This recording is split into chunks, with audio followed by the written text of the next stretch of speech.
네, 감사합니다. 우리 청년부 지난 주에 있었던 우리 수련회 영상이었습니다.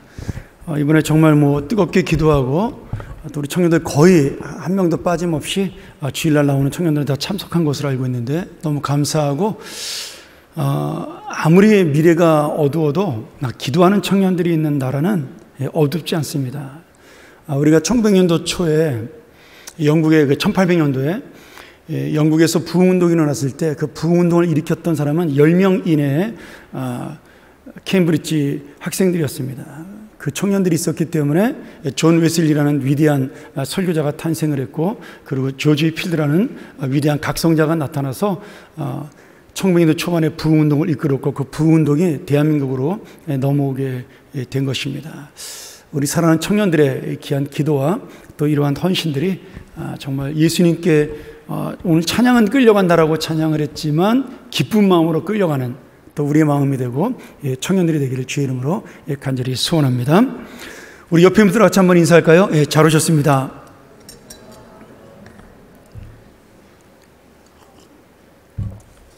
저희가 오늘 그 2부 예배 때 올해 첫 번째로 평안가족 연합예배를 드립니다. 저희 교회가 1년에 4번 정도 온 영화부서부터 우리 모든 어르신들까지 함께 요람에서 천국까지의 목표를 가지고 저희가 예배를 드리는데, 오늘이 바로 그 2부 예배가 평안가족 연합예배로 드리는 날입니다. 그래서 아마 우리 교사들이 오늘 다 2부 예배에 참석하기 때문에 1부 예배 숫자가 조금 줄었는데 그래도 굉장히 많이 오셨네요. 감사하고, 우리 2부 예배 때도 하나님의 동일한 은혜가 임하는 그런 평안가족 연합예배가 되기를 소원합니다.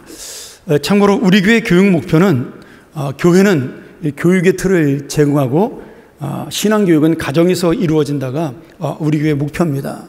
우리 교회 목회 철학이고 교육의 철학입니다. 여러분 기억하셔서 교회에서 신앙교육을 시키는 것이 아닙니다.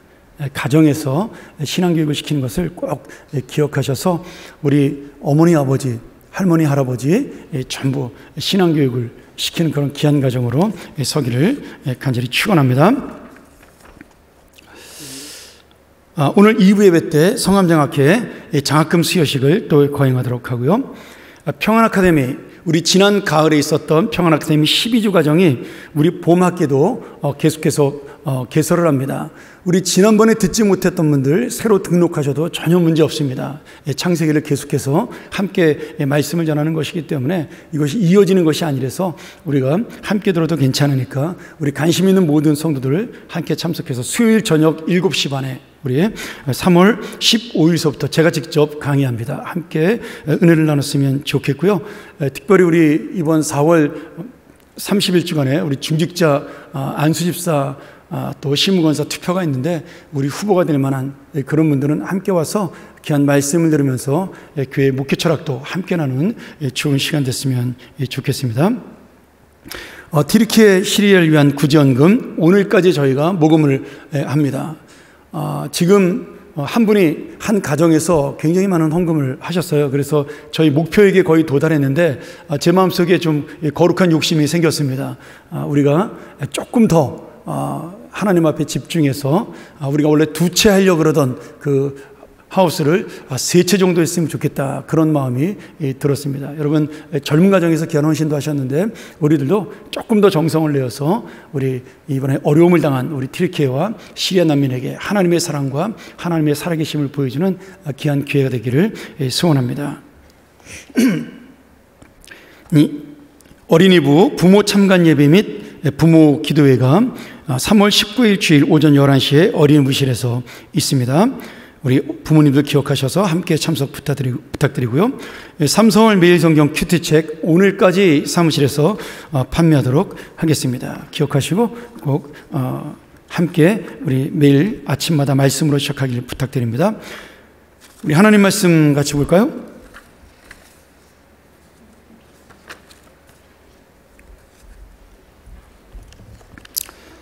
에베소서 4장 29절입니다.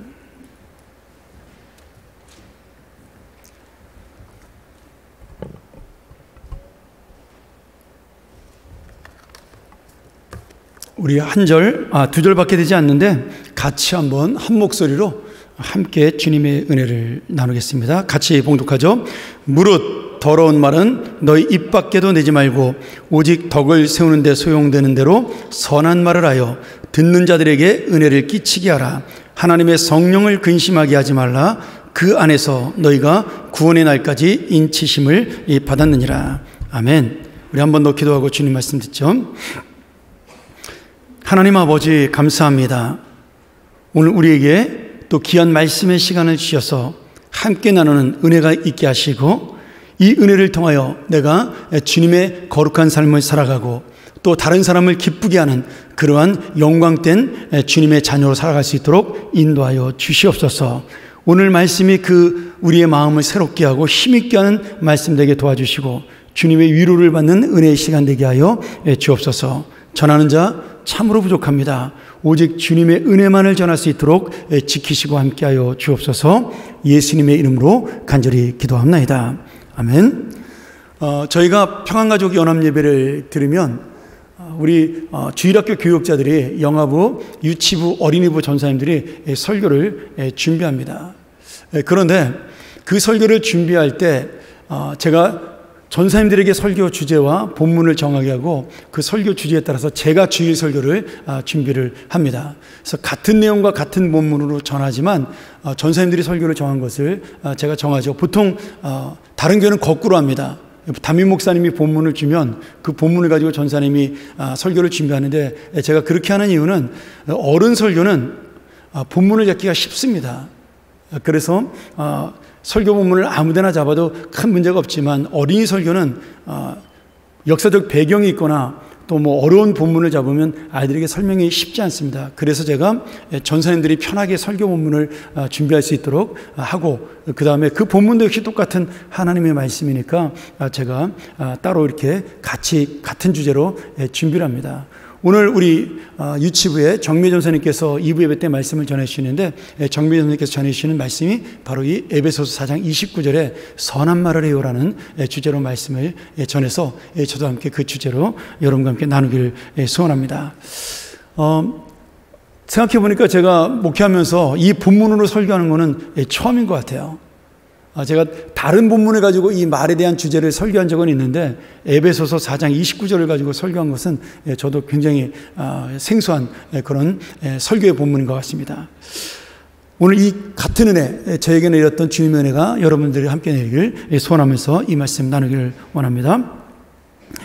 에베소서 4장 25절부터 우리가 32절까지의 말씀이 굉장히 중요한 의미를 담고 있는데 바울이 구원받지 못했던 옛사람의 생활 습관을 벗어버리고 구원받은 새 사람의 삶을 살아야 한다. 우리에게 구원받은 자는 이렇게 살아야 됩니다라고 전하면서 5가지의 구체적인 삶의 행동에 대한 이야기를 하는 것이 오늘 에베소서 4장 25절부터 32절의 말씀이죠.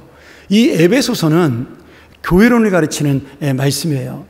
그러니까 하나님의 교회로 구원받은 우리가 내가 어떻게 그 은혜를 알고 그리고 그 은혜에 따라 살아가며 또 그 은혜를 받은 목적이 무엇인가, 내가 구원받은 자의 그 은혜가 무엇이고 구원받은 자의 삶이 무엇인가를 가르치는 교회론에 관한 책입니다. 그래서 내가 교회로서 정말 하나님의 구원을 받았기 때문에 교회로서 하나님의 뜻을 이루며 살아가야 된다, 이런 말씀이 주를 이루고 있는데 에베소서 4장이 바로 그러한 지금까지 구원받았던 우리에 대한 이야기들, 그것을 교리적으로 우리가 어떻게 구원받았고 하나님의 예정과 섭리로 우리가 주님의 자녀가 되었는데 그러면 구원받은 우리는 어떻게 살아야 됩니까? 이렇게 구체적으로 5가지를 설명하는 것이 오늘 본문의 말씀입니다. 우리 화면 한번 볼까요? 그 5가지를 한번 보도록 하죠. 25절에 보면 우리 그리스도인은 거짓을 말하는 세상에서 참된 것을 말해야 한다. 이 참된 것이라는 것은 진리지요. 진리를 말해야 한다. 두 번째로 26절, 27절에 보면 분노하는 세상이지만 내가 해가 지기 전에 분노의 마음을 빨리 예수님의 사랑으로 풀어야 한다. 그렇게 되어 있고요. 세 번째는 사람들은 남의 것을 탐을 내고 도둑질하는 세상이지만 우리는 정직한 노력으로 살아야 한다. 이 하나하나가 다 귀한 말씀인데 제가 다 설명을 할 수 없지만 우리 삶의 실천적인 부분들을 이렇게 말씀해 주고 있죠. 그리고 네 번째가 오늘 본문인데 더러운 말을 하는 세상에서 우리는 선한 말을 해야 한다. 29절 30절 그리고 이 악이 가득한 세상에서 미움과 악이 가득한 세상에서 우리는 용서하는 삶을 살아야 한다. 이렇게 31절과 32절에 설명을 합니다. 이 5가지의 내용은 우리가 넓게 확장시켜 생각해 볼 본문들이 많이 있지만 여러분 일단 중요한 건 개인적으로 나는 그러면 이 말씀을 가지고 내가 어떻게 살아야 되는가를 고민해야 되겠죠. 내가 진리를 말하는 것이 무엇인가? 그 다음에 내가 화를 내지 아니하고 항상 온유한 마음으로 사는 것이 무엇인가? 내가 남의 것을 탐내지 않는 그런 정직한 마음으로 사는 것이 무엇인가? 또 더러운 말을 하는 세상에서 선한 말을 하는 것이 무엇인가? 악이 가득한 세상에서 나는 어떻게 다른 사람을 이해하고 용서할 수 있는가? 우리가 이런 부분들을 고민하면서 살아가는 것이 그리스도인의 구체적인 삶입니다. 저는 오늘 특별히 다 설명할 수 없어서 제가 네 번째 더러운 말을 하는 세상에서 용서하는 삶을 살아야 되는 선한 말을 통해서 다른 사람을 이해하는 마음을 가지고 사는 것에 대한 이야기를 나누기 원하는데요. 이 5가지 삶에 굉장히 중요한 공통점이 있어요. 그것은 뭐냐면 이 세상은 불의한 겁니다. 이 세상은 악한 세상인데 그 세상 속에서 내가 진실한 삶을 통해서 또는 희생하는 삶을 통해서 이웃과의 관계를 가지고 선한 삶을 살아야 하는 겁니다. 그러니까 반드시 이 그리스도인의 삶 속에는 뭐가 들어있어요? 진실함과 희생이 담겨져 있다는 거예요. 그게 바로 예수님의 삶입니다. 그렇기 때문에 예수를 믿으면 믿을수록 인생이 쉽지 않아집니다. 처음에는 예수 믿고 구원받으면 다 되는 건 줄 알았는데 그 구원받는다는 것이 얼마나 깊은 의미인지를 살면 살수록 우리가 정말 마음에 부담을 느낄 정도로 힘들 수가 있습니다.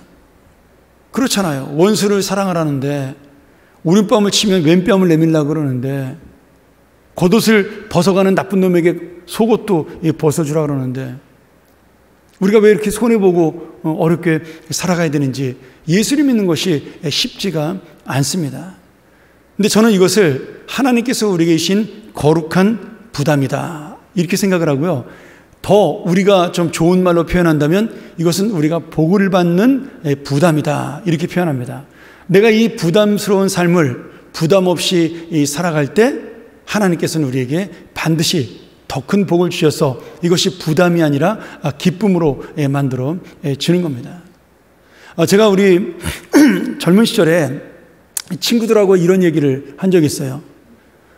우리가 서로에게 부담이 되지 않는 그런 친구가 되자 그런 얘기를 했는데 제가 이제 농담으로 그렇게 얘기를 했죠. 야, 부담 없는 친구가 되는 것은 날마다 부담을 주는 거야. 그러면 그 부담이 일상이 되면 그 부담은 더 이상 부담이 아니라 생활이 되니까 더 이상 부담스러운 친구가 되지 않는 거야. 제가 이렇게 설명을 했더니 야, 그거 궤변인데 말은 되는 것 같다. 그래서 우리가 한번 웃었던 기억이 있습니다. 여러분, 내가 날마다 희생하는 삶은요, 사실 우리는 그 희생이 일상이 되기 때문에 그것이 부담스럽지 않습니다. 근데 내가 손해보지 않으려고 그렇게 애를 쓰니까 그것이 힘들고 어려운 거예요. 한 번 더 오늘 말씀을 통해서 우리가 부담 없는 주님의 그런 거룩한 삶을 사는 여러분 되기를 간절히 축원합니다. 제가 예전에 이런 재밌는 이야기를 들은 적이 있어요. 시골 버스 종점에서 사람들이 버스를 타려고 출발을 이렇게 기다리고 있었습니다. 시골 종점이라서 동네 사람 몇 분이 타고 있었고 하루에 차가 몇 대 다니지 않는 그런 시골이니까 운전기사는 되도록 많은 사람들이 타도록 기다리고 있었어요. 그렇게 손님들이 하나둘씩 타는데 기사가 갈 생각을 하지 않는 겁니다. 근데 한 성격 급한 손님이 물어보는 거예요. 아유, 기사님 이 버스 언제 가는 거예요? 그러니까 이제 기사가 조금만 더 기다리세요. 아직 시간이 되지 않았습니다. 우리 좀 더 사람들이 타면 제가 출발하겠습니다. 그렇게 한 2번 물어봤는데 이 기사가 계속 그렇게 기다리라 그러니까 나중에 짜증이 난 이 손님이 이렇게 기사에게 소리를 질렀어요. 아저씨, 이 똥차 언제 가는 거예요? 이렇게 소리를 지른 겁니다. 그런데 이 기사가 가만히 계속 물어보는 것도 좀 자기도 기분이 그런데 그 기다리지 못하고 시골에서 차 한 대 떠나면은 5시간, 6시간을 기다려야 되는데 그 사람이 좀 마음에 안 들었나 봐요. 기사가 그분을 보면서 이렇게 대답을 한 거죠. 똥이 차야 똥차가 가지 않겠습니까? 그렇게 대답을 한 겁니다. 여러분, 말 한마디로 자신 스스로가 배설물이 된 거죠. 말은 그 사람의 인격입니다. 그 사람의 생활 습관이고 태도예요. 말이라는 것은 겉으로 드러난 내 마음이라고 볼 수가 있습니다. 그래서 말은 그 사람의 인격과 삶의 열매를 보여주는, 그 마음의 열매를 보여주는 결과물이고요. 이런 면에서 하나님의 사람이 정말 하나님의 구원을 받고 하나님의 자녀가 되었다는 것을, 내가 변했다라는 것을 가장 잘 보여주는 것이 바로 이 말이라고 볼 수가 있습니다. 왜냐하면 말 속에는 나도 모르게 영혼의 중심이 담겨 있기 때문입니다. 제가 중학교 때 정말 예수 그리스도를 만나고 제 인생이 확 달라졌습니다. 그리고 제가 하나 변한 게 있는데, 제가 욕을 하지 않게 됐어요. 사실 제가 대학 들어갈 때까지 욕을 거의 한 적이 없습니다. 예수 믿은 다음부터. 이놈 저놈도 안 했어요. 근데 대학에 들어가서 오히려 신학생 하면서, 그때 막 데모하던 시대니까 그러면서 제가 좀 말이 거칠어졌지, 제가 실제로 중고등학교 때는 한 번도 제가 욕을 한 기억이 거의 없습니다. 근데 제가 예전에 지하철을 한번 탔는데, 그 시험 끝나고 일찍 끝난 그 여고생 둘이서 이렇게 그 문 쪽으로 걸터 서가지고 둘이 얘기하는 걸 들었는데, 정말 제가 옆에서 듣는데 낯뜨거워서 못 듣겠더라고요. 욕이 조사예요, 조사. 말끝마다 욕이더라고요. 제가 두려움을 느꼈습니다. 이 아이들 마음속에는 무슨 생각을 하고 살까? 얼굴은 яб장해가지고 아주 귀엽게 생긴 아이들 둘이서 중학교 한 3학년쯤 돼 보이나, 고등학교 1학년쯤 돼 보이나, 그냥 말끝마다 그냥 욕을 하는데 저 마음속에는 무슨 생각이 들까? 제가 와가지고 우리 그때 교육자들한테 물어봤어요. 요새 애들 왜 그러냐 했더니, 요새 애들은 욕이 대화래요. 우리 어린이부와 청소년부 교육자들 잘 기억하세요. 아이들에게 욕하지 말라고 꼭 가르치셔야 됩니다. 성경에 뭐라고 되어 있어요? 친구에게, 형제에게 라가라는 자는 하나님께서, 예수님께서 지옥불에 떨어진다 그랬잖아요. 심판받는다 그랬잖아요. 그 욕 속에 그 친구를 무시하고 친한 거 아닙니다. 뭐 정감 갈 수도 있겠지만 그것도 한두 번이죠. 그러니까 우리가 자녀들에게 그런 것들을 분명하게 지적할 수 있어야 되고 가르칠 수 있어야 됩니다. 자, 오늘 여기 보면 제가 두 가지로 여러분에게 함께 은혜를 나누고 싶은데, 첫 번째는 더러운 말을 하지 말아야 성도입니다. 29절에 우리가 읽은 말씀에 보면 이 더러운 말은 너희 입 밖에도 내지 말라 돼 있는데, 여기 더러운이란 용어가 헬라어로 사프로스라는 말인데요, 썩었다, 무가치하다, 나쁘다, 부패했다, 쓸모없다, 이런 뜻입니다. 그러니까 이 말을 다른 말로 표현하면 뭐예요? 아무 사용할 수 없는 무가치한 말이라는 거예요. 해서는 안 될 말이라는 뜻입니다. 왜요? 이 말은 다른 사람에게 악한 영향이나 해를 끼치고 마음을 아프게 하는 나쁜 말이에요.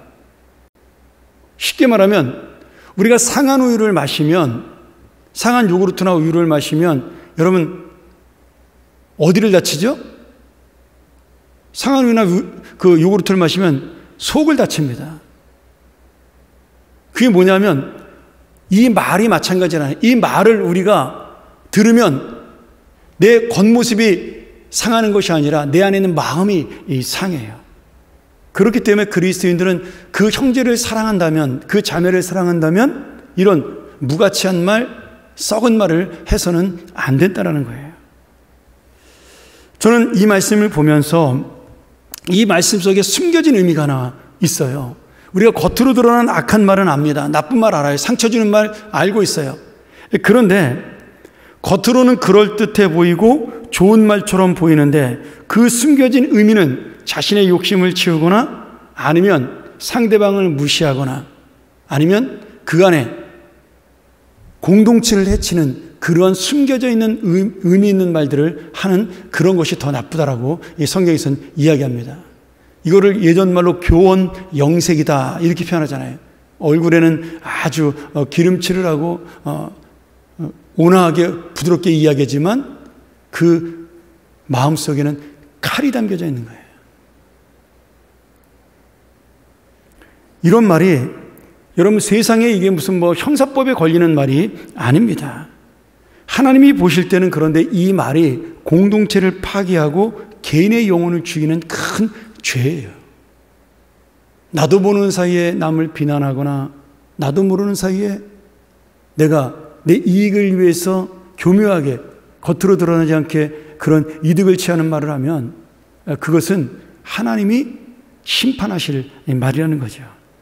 사탄이 에덴 동산에서 아담과 하와를 간교하는 말로 속일 때 나쁜 말이 아니었어요. 네가 이 선악과를 따먹으면 하나님처럼 된다라고. 너희 눈이 밝아져서 하나님처럼 된다. 거짓말 30%에 진실 70%를 섞은 겁니다. 근데 그 말의 가장 중요한 의미는 뭐예요? 목적이 중요하잖아요. 아담과 하와를 타락시키고 에덴 동산을 파괴해서 하나님의 나라를 무너뜨리는데 사탄의 목적이 있었어요. 그러니 겉으로 드러나는 말이 아무리 좋아 보여도 그것은 악한 말이고 죄악입니다. 주님은 이렇게 거짓을 말하는 자, 자신의 안쪽에 있는 내면을 통해서 다른 사람을 속이는 자, 이런 사람을 지옥불에 떨어진다라고 그렇게 선언하셨어요. 우리 요한계시록 21장 8절 볼까요? 지옥에 떨어지는 자에 대한 죄가 나와요. 같이 한번 읽도록 하죠. 자, 시작. 그러나 두려워하는 자들과 믿지 아니하는 자들과 흉악한 자들과 살인자들과 행음자들과 술객들과 우상 숭배자들과 모든 거짓말하는 자들은 불과 유황으로 타는 못에 참여하리니 이것이 둘째 사망이라. 지금 이 두려워하는 자는 배교하는 자를 말하는 겁니다. 핍박과 환난이 두려워서.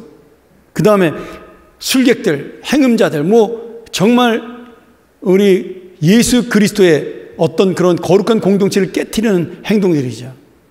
근데 그 중에 하나 뭐가 들어있어요? 거짓말하는 자들이 들어있어요. 아니, 거짓말하는 게 어떻게 지옥불에 들어갈 만큼 큰 죄입니까? 그러면 천국 들어갈 사람이 누가 있겠어요? 여러분, 여기에 거짓말하는 자는 단순하게 우리가 재미삼아 하는 그런 거짓말이 아닙니다. 공적인 출판이나 신문의 기사나 아니면 대중의 연설들을 통해서 이 공동체에 악영향을 끼치고 다른 사람들을 속여 선동해서 공동체를 파괴하는 행위를 가리키는 겁니다. 거기는 뭐가 들어있을까요? 목사님의 설교, 그 다음에 대통령의 연설, 신문기자의 사설, 기사, 그 다음에 책을 출판하는 자의 출판자들, 법정에서 판결하는 판사의 판결, 검사의 상소, 이런 모든 것들이 개인에 대한 어떤 그러한 잘못이 아니라 이 공적인 문제를 가지고 거짓을 해서 이 공동체의 악한 행위라는 그 모든 것들을 하는 말이에요. 여러분, 높은 자리에 올라가는 거 두려워하셔야 돼요. 높은 자리에 올라가서 하는 말은요, 굉장히 큰 영향력을 가지고 있기 때문에 하나님께서 반드시 심판하십니다. 그래서 목사가 두려운 거예요. 이 설교라는 것이 무서운 겁니다. 사람의 영혼을 해칠 수 있기 때문에. 그래서 제가 안 하려고 그랬던 거예요. 무서워서.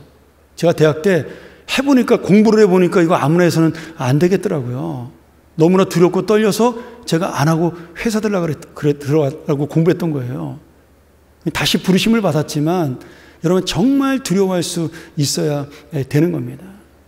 그러니 우리 자녀들이 기자가 됐다, 검사가 됐다, 판사가 되고 변호사가 되고 아니면은 높은 자리에 올라가서 국회의원이 되고 대통령이 됐다, 이런 거 여러분 좋아만 할 일이 아니라는 겁니다.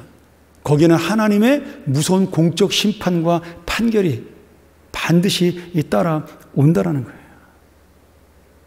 그래서 우리가 이 말에 대한 것을 정말 조심해야 할 필요가 있다라는 거죠. 하나님께서는 우리의 중심을 아시기 때문에 겉으로 드러난 우리의 말과 단어와 달리 우리가 무엇을 원하고 무엇 때문에 그렇게 이야기하고 글을 쓰는지 다 아시는 거예요. 사람은 잠시 속일 수 있지만 하나님은 결코 속일 수 없는 겁니다. 그래서 이 하나님을 두려워하는 마음을 가져야 진실한 말을 할 수 있고 거짓을 말했다가도 바로 돌아설 수가 있는 겁니다. 여러분, 지금 이 세상에 얼마나 그럴듯한 거짓말이 우리를 유혹하고 우리를 사로잡고 있어요. 사실은 또 거짓임을 알면서도 그것이 내 마음에 드는 말이고 내가 원하는 말이기 때문에 좋아하고 받아들이는 사람도 똑같은 죄를 범하는 겁니다.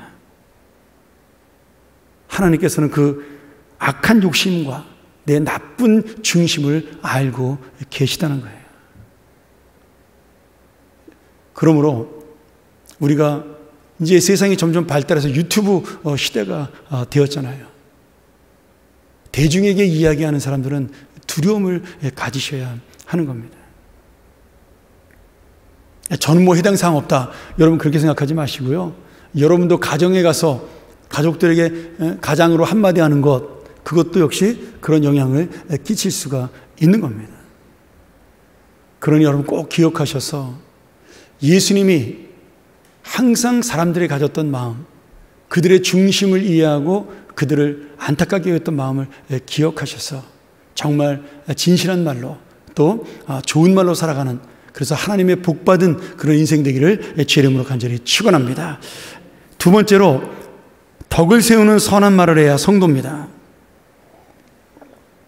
우리 4장 29절 우리 후반절에 보면 오직 덕을 세우는 데 소용되는 대로 선한 말을 하여 듣는 자들에게 은혜를 끼치게 하라. 여기 덕이라는 말은 하나님이 원하시는 착한 행실을 이야기합니다. 그리고 여기 선한이라는 말은 비슷한 말인데요. 헬라어로 아가도스라는 말인데 이것이 유용한 말, 아까 쓸모없는 말에 반대되는 말이죠. 그 다음에 좋은 말, 이로운 말, 즐거운 말, 기분 좋은, 정직한, 명예로운 그런 뜻을 가지고 있어요. 저는 이 말씀의 뜻 속에서 하나 제 마음에 와닿은 게, 좋은 말, 정직한 말은 남을 이롭게 대하지만 결국 그 말은 나를 명예롭게 만들어 주는 겁니다. 내가 좋은 말을 함으로 남도 기쁘지만 나도 그 말 때문에 명예로운, 하나님의 명예로운 사람이 되는 거죠.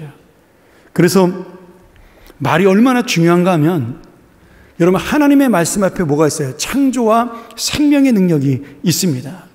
주님께서 빛이 있으라 그러면 빛이 생겼고요, 죽은 자가 일어나라 그러면 죽은 자가 일어났습니다. 낙심한 베드로가 그가 코가 빠져가지고 주님 앞에 엎드렸을 때 내 양을 먹이라 하니 그 연약한 베드로가 다시 일어나 초대교회를 세우는 놀라운 사명자로 서게 되었어요. 예수님의 말씀 속에 이런 놀라운 능력이 있습니다. 근데 이제 예수 그리스도를 믿은 우리에게도 그런 동일한 말의 능력이 있어요. 내가 사람을 살릴 수도 있고 이 말을 통해서 낙심을 시켜 죽일 수도 있습니다. 우리는 연약한 인생인데 하나님께서는 우리의 말을 통하여 그런 은혜와 능력을 베풀어 주신 겁니다. 그래서 이 덕을 세우는 말이 다른 사본에 보면, 다른 성경 사본에는 어떻게 됐어요? 믿음을 세우는 말이라고 표현되어 있어요. 우리 말씀 하나만 더 볼까요? 잠언 12장 6절입니다. 악인의 말은 사람을 엿보아 피를 흘리자 하는 것이니거니와 정직한 자의 입은 사람을 구원하느니라. 오늘 여러분 우리의 말 속에 구원이 담겨져 있다라는 거죠. 그러니 성도에게 가장 덕이 되고 은혜가 되는 말은 바로 다른 형제자매의 믿음을 세우는 말입니다. 우리가 이 말의 사명자로 세움을 받은 거죠. 자, 말에 대해서 너무나 많은 교훈이 있지만 제가 한 가지만 더 여러분에게 말씀드리죠. 사람들이 이 세상을 얼마나 힘들고 각박하게 살아갑니까? 그러니 여러분이 만나는 사람에게 그 사람을 이해하는 진정한 위로와 격려의 말이 필요해요. 교인들 중에 저에게 그런 설교를 요청하시는 분들이 있어요. 목사님, 너무나 힘든데 목사님에게 위로의 말씀을 듣고 싶습니다. 설교 시간에 좀 따뜻한 그런 위로를 주는 설교 해주시면 좋겠어요. 충분히 저 이해가 됩니다. 그리고 저도 되도록이면은 뭐 10번 중에 7번 정도는 그런 설교를 하려고 애를 쓰고요. 3번은 저도 이 하나님 말씀대로 살자라는 좀 그런 결단하는 설교를 하려고 제가 일부러 설교할 때마다 그런 배분도 합니다. 특별히 금요기도회 때는 여러분에게 제가 그런 어떤 위로와 소망이 되는 말씀을 많이 전하려고 애를 쓰죠. 우리 마음속에는 다 위로받고 이해받고 싶은 마음이 있는 겁니다. 그래서 선한 말이라는 게 뭐예요? 결국 상대방의 마음을 이해하고 사랑하는 데서 나오는 말인 거예요. 이런 거 있잖아요. 예를 들면 어떤 초등학생이 수학을 100점 맞아가지고 막 그 100점짜리 시험지를 들고 뛰어가서 엄마에게 자랑하는 거예요. 엄마 나 수학 100점 맞았어. 그때 엄마가 그러면 국어는 몇 점 맞았어? 이렇게 하면 안 되는 거죠. 여러분 잘 생각해 보세요. 우리가 그런 식으로 사람을 대할 때가 있다라는 거예요. 근데 제가 반대로 이런 좋은 엄마도 있어요. 대학을 떨어져가지고 재수를 준비하는 딸에게 상처를 받을까봐 그 집안에서는 아예 떨어졌다는 말을 사용하지 않는 거예요. 한 번은 딸아이가 공부하다가 볼펜을 바닥에 떨어뜨렸어요. 근데 이 엄마가 딸을 배려해서 볼펜이 바닥에 떨어졌네? 그렇게 말한 것이 아니라 볼펜이 바닥에 붙었네? 이렇게 이야기를 한 겁니다. 여러분, 딸이 엄마의 마음을 모르겠어요? 그게 상대방을 배려하고 이해하는 말입니다. 이 말 하다 보니까 저도 우리 아이들에게 좀 찔리는 게 있는데, 그런데 결국 선한 마음과 이해한 마음에서 나오는 것은 사랑의 언어가 될 수밖에 없다라는 거죠. 저는 여러분들이 모여서도 이야기할 때 그런 농담으로라도, 저도 농담을 좋아하는 사람이긴 하지만 농담으로라도 사람을 망신 주거나 비웃거나 그런 말은 되도록 삼가는 게 좋습니다. 아무리 친해도. 왜냐하면 그때는 웃고 넘어가는데 집에 가면 상처가 쌓여요. 사람은 다 똑같습니다. 그냥 참는 거지 그것이 없어지는 것이 아닙니다. 특별히 우리 교회, 오래된 교회니까 어릴 때부터 자라서 친한 사람들이 많잖아요. 그래서 이렇게 뭐라 그럴까, 좀 선한 말을 하고 그 사람을 격려하는 말을 하는 게 쑥스러울 때가 있어요. 친하기 때문에 오히려 더 그렇습니다. 가족 간에 그런 말 잘 못하잖아요. 근데 그럴수록 한마디를 더 던져야 되는 겁니다. 오늘 성경에서 마지막으로 말씀 하나 보죠. 골로새서 4장 6절입니다. 자, 같이 한번 읽을까요? 자, 시작. 너희 말을 항상 은혜 가운데서 소금으로 맛을 냄과 같이 하라. 그리하면 각 사람에게 마땅히 대답할 것을 알리라. 여러분, 선한 말을 하고 다른 이의 마음을 배려하는 마음에서 나오는 그 말은 맛있는 음식을 만드는 소금이고, 그리고 맛깔나는 인생을 살게 만드는 하나님의 비결입니다. 이 TV에서 맛있는 거 만드는 거 여러분 프로만 보지 마시고 여러분 마음에서 나오는 맛있는 말을 하시기를 부탁드립니다. 그래서 그 말을 통해 우리 교회 오면 나는 교회만 오면 힘이 나. 나는 교회만 오면 기분이 좋아. 여러분, 제가 이렇게 예수를 잘 믿게 된 이유가 있어요. 제가 어느 시절에 집이 가난하고 힘든데 뭐 애가 그렇게 기운이 있었겠어요. 뭐 학교 가도 아주 공부를 잘하는 것도 아니니까 저 키는 크고 그러니까 저 뒤에서 맨날 소외받고 선생님의 주목을 받지 못하던 학생이었어요. 얼굴은 까마잡잡하고 머리는 빡빡 깎고 빼짝 말라가지고 아무도 관심 갖지 않았습니다. 근데 제가 교회를 다녔는데 교회만 오면 우리 목사님이, 사모님이, 교회 전사님이, 교회 집사님들이 아이고 우리 석형이 왔구나, 우리 교회 기둥이야, 저를 매일같이 칭찬해 줬어요. 그래서 교회가 저는 집보다 더 좋았어요. 그래서 집에 학교 끝나고 집에 안 가고 교회 들려서 기도하고 가고, 뭐 믿음이 좋아서 그랬겠어요? 교회 가면 목사님이 좋은 말 해주니까 그거 듣고 싶어서, 야 오늘도 너 기도하러 왔구나, 역시 우리 아들은 목사 될 놈이라 달라, 이런 말 한마디 듣고 싶어서 그러면서 믿음이 자란 거예요. 여러분, 믿음이라는 게 무슨 뭐 성령이 폭발해서 자라는 것만은 아닙니다. 그렇게 하루하루 교회 나와서 내가 사랑을 받고 인정을 받고 이해를 받으면서 그 사람이 성장하는 거죠. 저는 저와 같은 많은 사람들이 우리 교회에서 자라나기를 주의 이름으로 간절히 축원합니다. 오늘 좋은 말을 하고 좋은 마음을 가져서 그래서 그 생명을 일으키고 정말 영혼을 살리는 성도, 그러한 정말 소금처럼 맛을 내는 성도가 되기를 주님의 이름으로 간절히 소원합니다. 우리 함께 기도하시죠.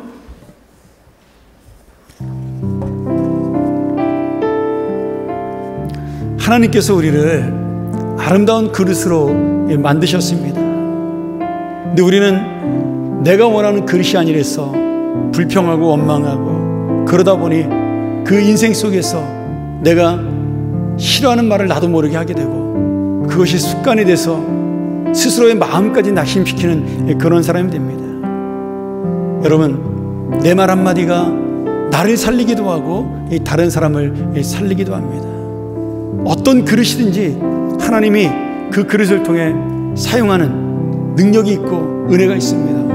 오늘 내가 바로 그러한 좋은 말의 그릇으로 사용되게 해달라고 우리 함께 이 시간 기도하고 찬양하죠. 함께 기도합니다.